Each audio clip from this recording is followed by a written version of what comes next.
If your Maytag Bravos XL washer has been giving you trouble, showing random error codes, or just not running the way it used to, a full factory reset can often bring it right back to life.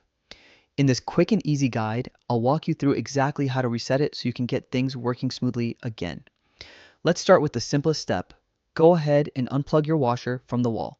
Just pull the plug out completely and leave it disconnected for at least a full minute. This short break drains any leftover electrical charge inside the control board and clears out lingering glitches that might be causing issues. Once that minute is up, plug the washer back in. Now we'll activate the reset sequence. Press and hold the start or pause button and the power button at the same time. Keep holding them for about 10 seconds. Then release.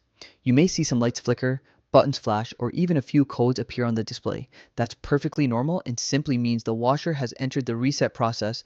Give it a little time. The machine might beep, blink, or stay completely still for a moment while it finishes the reset in the background. After a few minutes, everything should settle.